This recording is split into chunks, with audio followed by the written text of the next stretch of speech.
Hello, it's Carrie. I am back today to share my eco dyed papers and some coffee dyed ones.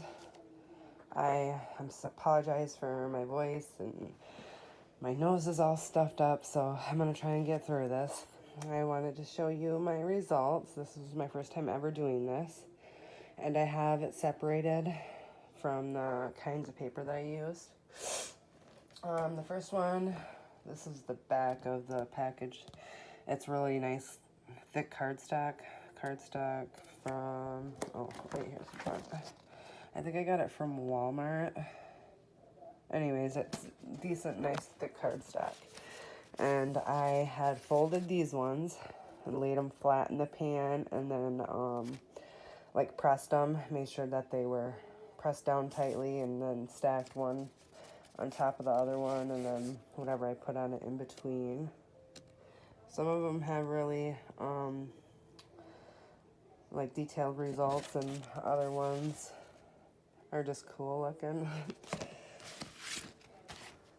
Look at that one's crazy. My regular printer paper, I had like rolled it and then put it in the pan and boiled it, and a lot of it fell apart mostly. These ones I had washers, rusty washers laying at the bottom of the pan, so that's that print.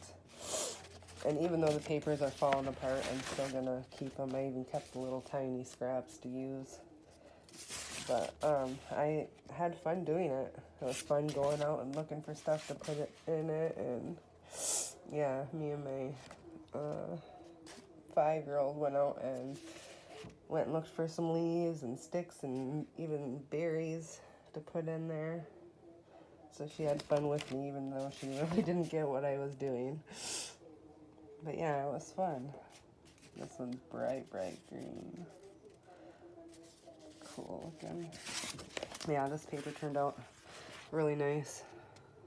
And it stayed together really nice. Look, that was a huge leaf. It took up the whole page. And these are 12 by 12 sheets, I think. Yeah. Huge leaf. So yeah, I really had fun doing it, and I'm gonna be doing it again for sure. Down there, 3-piece leaves. I'm gonna try and get some different kinds this time. I didn't really know, what to look for. So this one I had folded 3 times and it came apart, but that's all right. Still use her up. So that's that pile. And then I had pieces that were cut from that cardstock too. Look at that, ain't that awesome? So I did little smaller pieces of it. That one's kind of purplish. Yeah, it was easier than I thought it was going to be to do. And I will be doing it again. These are the printer paper. This pile somewhat stayed together, and this pile fell apart. There's more. This is from the yellow daisies, and that's the middle dark spot from them.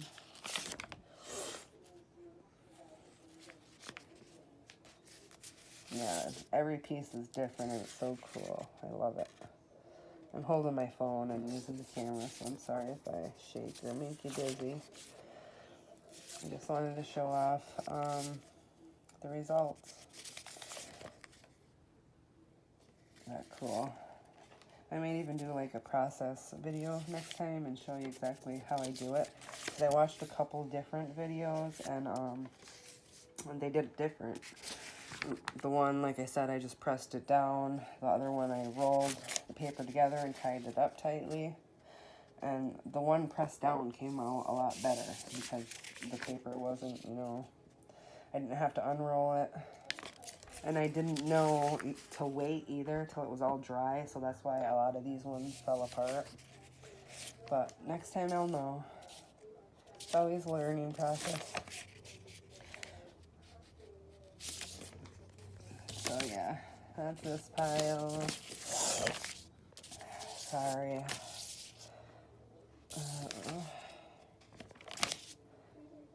one's cool.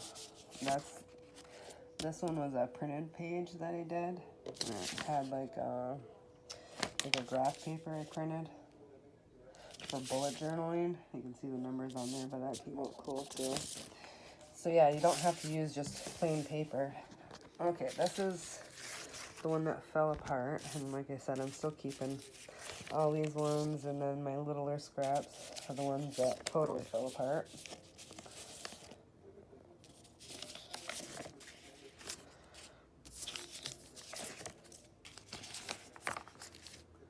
Yeah, this is just that regular thin cheap printer paper from Dollar General. Okay, in these two stacks, this one was from this nice thick Strathmore mixed media paper, and this is just my doodle book and stamp book, whatever, but I had a bunch of pages here in the back that I tore out to use, and this stuff is nice and thick too, like that first card stack. Look at that. This was my second round. I saved the water from the first one and poured it on there, and that's what came out from that. That was a very cool result, so I'm going to be doing that again. Saved the water from, it was nice and dark water, and I just poured it on top of the next batch. So that's how that came out. That was cool. And that, I don't know why I thought of it and did it, but the water looked, you know, dark, and I figured, why not? These were them washers. I didn't have much rusty stuff, so I didn't know what to put in there, so that was my little rust to put in it. And I did put a cup of vinegar in it, white vinegar as well. You can see the leaf print kind of there. Pretty purples. Sorry, my hands are still stained from coffee dyeing yesterday morning. There's another one of them daisy prints. And then another one. Yeah, I was surprised them flower. I didn't think that them flowers would stain, but it did. This, I had the piece laying on top of it, and that came through. Okay, so that was that pile. And then we have this. It's just cheap sketch paper I got from Dollar General. It's really, really thin paper. But it was pressed. I didn't roll it, so it stayed together. It came out alright. That piece kind of fell apart, but okay. And then this is what I had for the scraps. I ironed the bigger ones, and I am saving them because I will use them. You can use them in little tags or whatever. Mixed media piece. And then I'll show you real quick my coffee dyed as well. Let me get this out of here. Yeah, I was running pretty much out of my coffee dyed papers, so I did that as well. I'm sorry I'm moving you all over the place and doing this by hand, but I figured it'd be the easiest way to do all of it. Just separate it real quick and show you. Alright.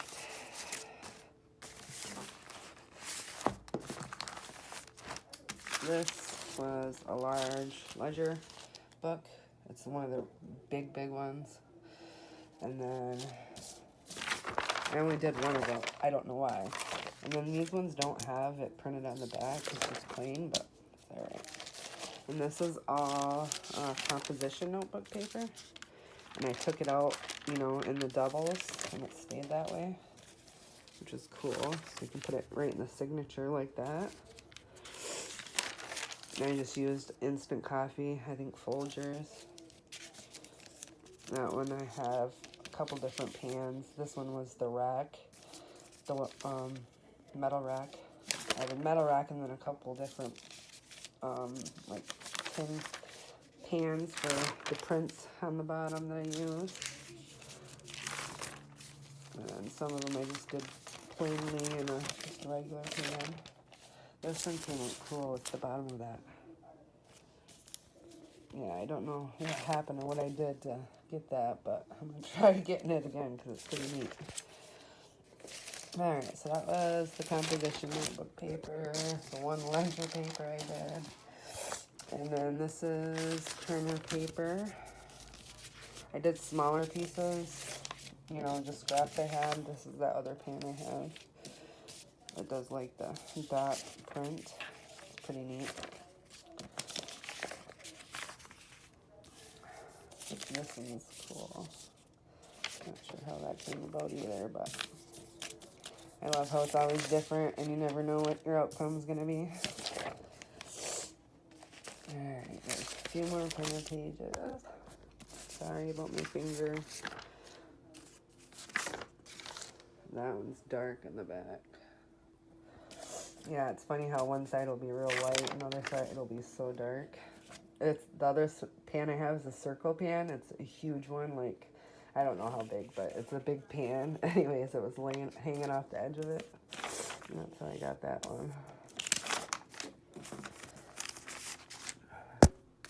Sorry. Jesus, I'm just clumsy and sick.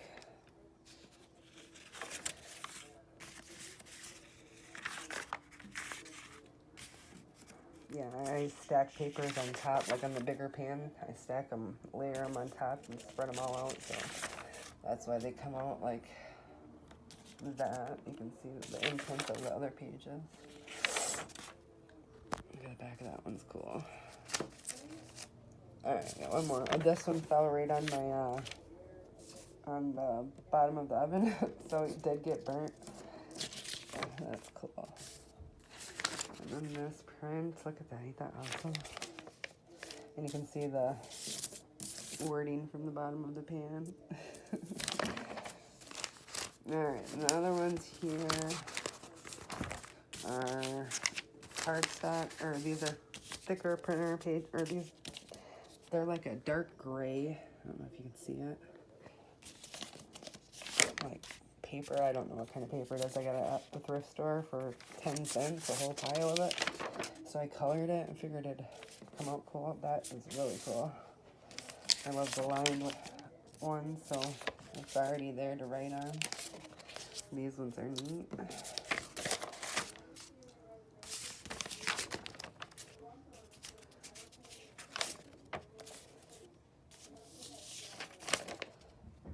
That's cool. And that side's so light compared to the other side.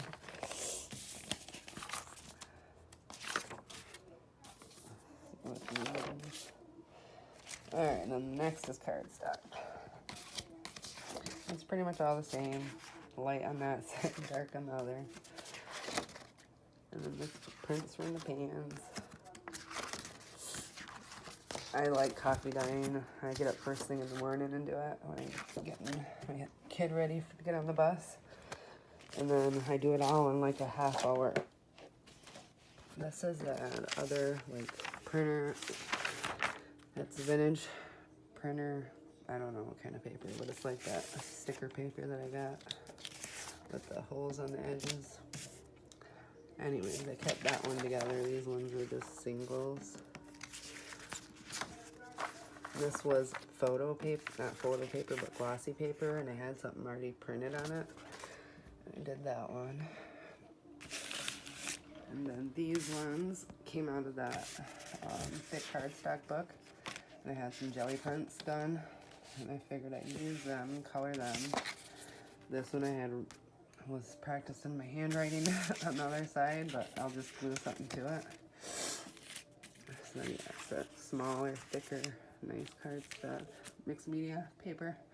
This is that drawing paper.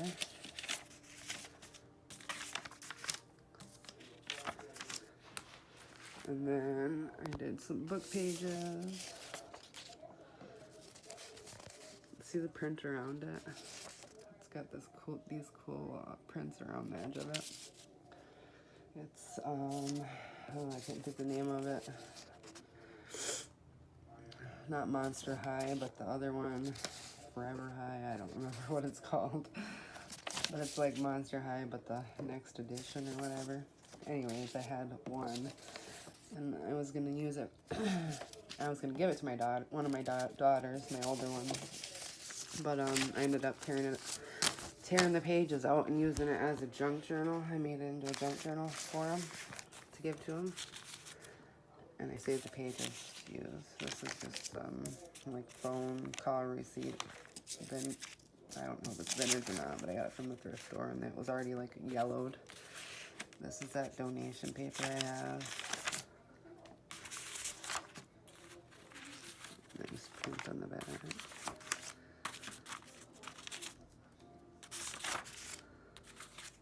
And this is that thicker 12 by 12 cardstock, just smaller pieces of it. So yeah, I always do different sizes and just use up my scraps that I have and get me some paper ready. So I'm excited to be able to start using it because I pretty much had no copy dyed paper left. And I was distressing a lot of pages and it takes up more time to do that, so I figured get it done. So yeah, that was my results for my copy dyeing. Thanks for watching. I hope you enjoyed. I will be back with my giveaway video and tell you what it is and what you have to do. And yeah, so stay tuned. I'll be back. Thanks. Bye.